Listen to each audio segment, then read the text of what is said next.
오늘 본문 말씀이 이렇게 좀 길었습니다. 본문 말씀으로 이미 설교 말씀이 다 된 것 같기도 합니다. 흘러가는 시간을 세월이라고 합니다. 짧다면 짧고 길다면 긴 세월 동안에 신앙생활을 해오면서 거룩한 행실과 경건함에 대하여 저와 여러분 모두 많이 생각하고 삶에서 실천하려 노력하셨을 것입니다. 11절 말씀에 이 모든 것이 이렇게 풀어지리니, 이 모든 것이 해체될진대는 헬라어로 루오메논입니다. 풀리다, 해체되다, 허물어지다는 뜻의 현재 수동 분사라고 합니다. 이 표현은 하나님의 심판 아래에서 이 세상의 구조와 질서가 무너지고 있음을 나타냅니다. 단지 물질적으로 멸망이 아니라 이 세상의 가치와 체계가 하나님의 영원한 나라 앞에서 무가치해지는 것을 강조합니다.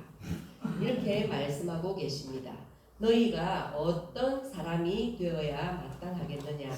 이 질문은 단순한 도덕적 반성이 아니라 히브리 사유 방식에서는 하나님 앞에서 내가 누구인가를 물어보는 존재에 대한 묵상의 초청입니다. 이는 삶의 방향성과 존재의 태도와 또 거기에 대한 깊은 성찰을 요구하는 표현입니다. 단순히 우리가 무엇을 할 것인가 보다 누구로 살아갈 것인가에 중점을 두기도 합니다.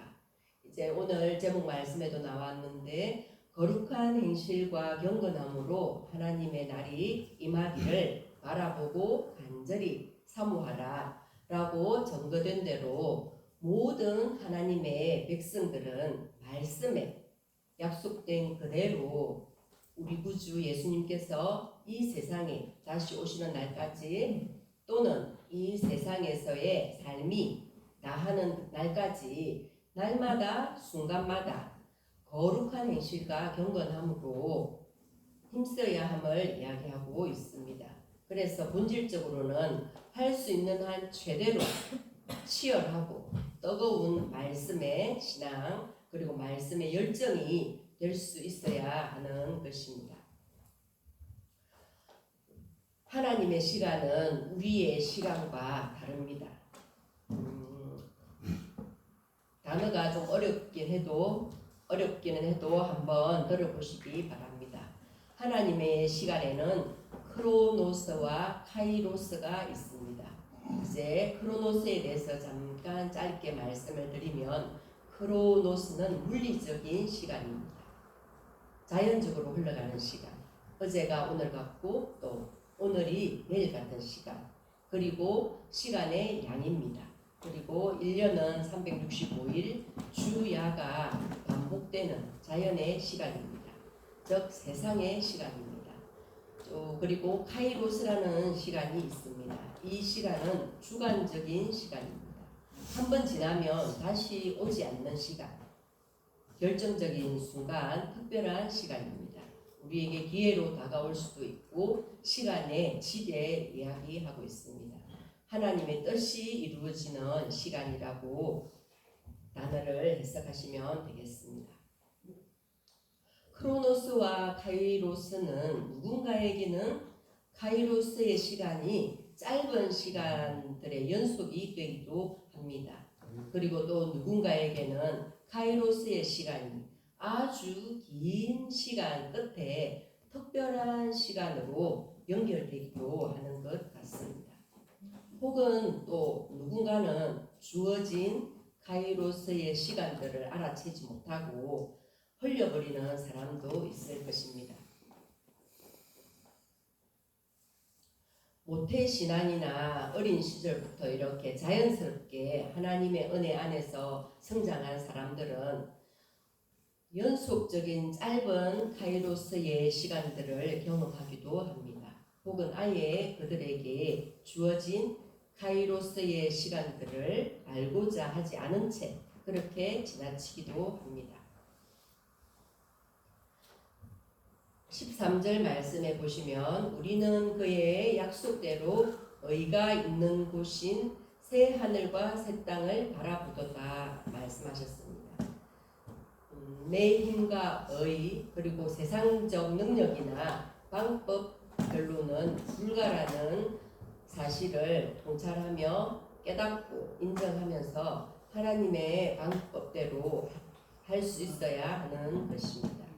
우리가 늘 깨어서 생활하기는 물론 어렵습니다. 하지만 세상 끝날에 새 하늘과 새 땅을 변함없이 바라본다면, 우리가 갈망한다면 그 믿음과 소망부터 우리의 연약한 투성이인 우리 인생들의 힘이나 세상의 방법들로는 불가능인 것입니다. 그래서 우리는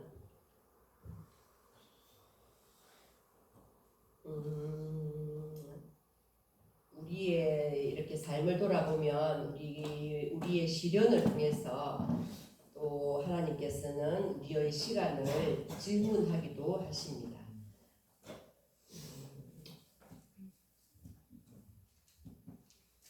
어떠한 사람들은 고난 속에서도 그 시간을 이겨내지 못하고 실족하여서 영영 떠나기도 합니다.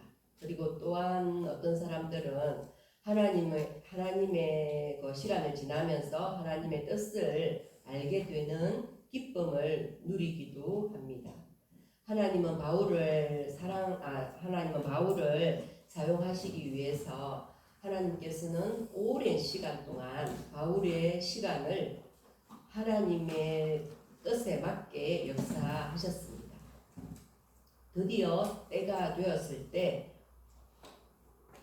바울은 하나님께서 사용하시게끔 그렇게 사역하는 모든 순간이 하나님의 시간에 맞게끔 바울은 사용하고 있었는 것을 우리는 또한 성경 말씀을 통해서도 알 수가 있습니다.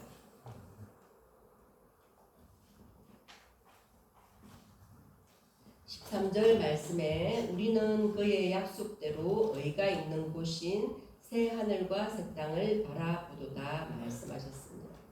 여러분들은 이 세상에 살아가고 있지 않습니까? 그러면 새 하늘과 새 땅이 있다는 것이 믿어지십니까? 우리는 늘 깨어서 세상 끝날에 새 하늘과 새 땅을 변함없이 바라보고 갈망하는 믿음이 있어야 되겠습니다. 저도 소망하고 여러분도 소망했으면 좋겠습니다. 하나님께서는 우리의 연약함과 또한 부족함을 채워주시는 분이시고 우리의 허점 투성이인 우리 인생들을 힘이나 세상적 그러한 방법들로는 불가능해 보이지만 하나님께서는 역사하고 계십니다.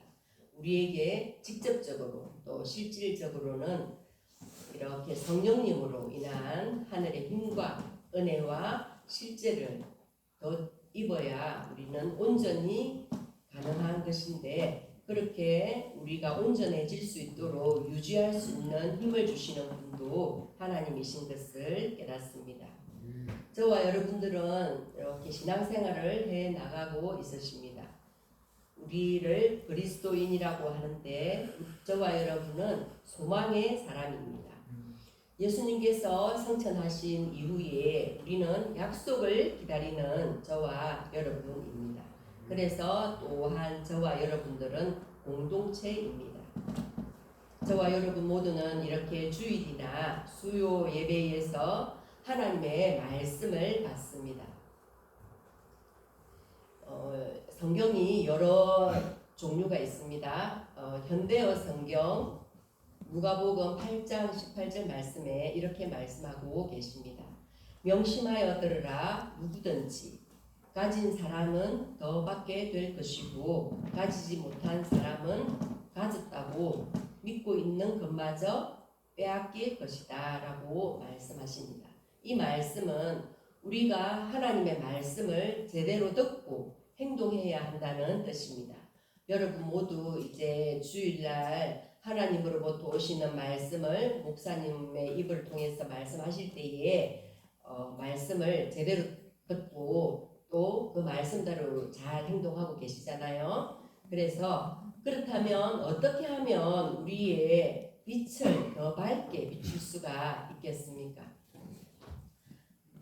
말씀을 듣고 실천해야 합니다. 우리가 말씀을 듣기만 하고 행동하지 않으면 결국 그 빛은 꺼져 버립니다. 예수님께서는 이렇게 말씀하십니다. 말씀을 듣고 행하는 자가 반석 위에 집을 지은 지혜로운 사람이라고 하셨습니다. 마태복음 7장 24절에 말씀하셨습니다. 또 두 번째는 하나님의 사랑을 실천해야 합니다. 선한 행실은 우리의 신앙이 거론하는 가장 좋은 방법입니다. 너희 빛이 사람 앞에 비치게 하여 그들로 너희 착한 행실을 보고 하늘에 계신 너희 아버지께 영광을 돌리게 하라. 마태복음 5장 16절 말씀입니다. 또 우리가 빛으로 나아가는 방법은 기도와 묵상을 통해서 지속적으로 나아갈 수 있습니다. 이렇게 등불에 기름이 떨어지면 불이 꺼지듯이 우리의 신앙도 기도와 말씀 없이는 지속될 수 없습니다. 성경 말씀에 5처녀의 비유가 나오는데요. 마태복음 25장에 거기에 보면 기름을 준비하지 못한 미련한 처녀들처럼 되지 않도록 해야 합니다.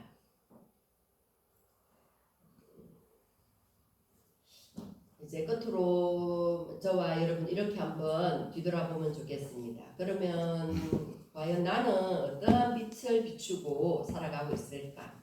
오늘날 우리는 신앙을 숨기기 쉬운 세상에 살고 있습니다. 하지만 하나님의 말씀과 사랑을 감추지 않고 비출 때에 우리는 세상을 밝히는 사람이 될 수 있습니다. 여러분은 빛을 숨기는 사람이 되고 싶나요? 아니면 등경 위에 올려두고 세상을 밝히는 사람이 되고 싶으십니까? 우리는 함께 받은 은혜와 진리를 세상 속에서 드러내야 합니다. 어두운 세상에서 작은 불빛 하나가 온 방을 밝히듯이 우리도 그 역할을 해야 합니다. 여러분의 삶 속에서 하나님의 빛이 더 밝게 빛나기를 바랍니다. 오늘 제목이 거룩한 행실과 경건이었습니다. 끝으로 거룩한 행실의 강조점과 경건함의 강조점을 살펴보고 말씀을 마무리하고자 합니다. 거룩한 행실의 강조점은 무엇이 있겠습니까? 이렇게 외적이고 실천적인 삶의 모습입니다. 즉 다른 사람이 볼 수 있는 행동, 말, 태도, 관계 등에서 하나님께 속한 사람으로 구별되어 보이는 모습입니다. 예를 들자면 정직한 말과 행동. 여러분이 어디에 속하는지 한번 생각해 보시길 바랍니다. 정직한 말과 행동, 도덕적인 순결, 이웃 사랑의 실천, 일상에서의 세상의 가치관과는 다른 태도. 이것이 거룩한 행실의 강조점입니다. 두 번째로 경건함의 강조점은 무엇이 있겠습니까? 하나님과의 직접적인 관계성, 그리고 경외심, 신뢰, 순종의 마음이 중심입니다. 이 경건은 행동으로도 나타나지만 그 뿌리는 신앙의 내면성에 있습니다. 예를 들자면 말씀을 사모하고 묵상하는 것, 하나님께 의지하고 기도하는 것, 삶의 모든 선택에서 하나님의 뜻을 따르려는 자세, 그리고 마지막으로 사람에게 보이기 위한 행위가 아닌 하나님 앞에서의 진실한 신앙, 이렇게 거룩한 행실의 강조점을 또 경건한 강조점을 살펴보았습니다. 여러분도 이제 이렇게 하나님 앞에서 진실한 사람이 다 되어지고 싶으시지요. 예, 우리는 이렇게 진실한 사람을 좋아합니다. 거짓되고 그런 사람은 별로 안 좋아하는 것 같습니다. 저와 여러분 모두 우리의 일상에서 우리의 가치관을 올바로 세우면서 하나님 앞에서 진실한 사람으로 또 거룩한 행실과 경건함을 실천할 수 있는 베데스다 교회 모든 성도님들 되시길 축복합니다. 예, 찬송 드리겠습니다.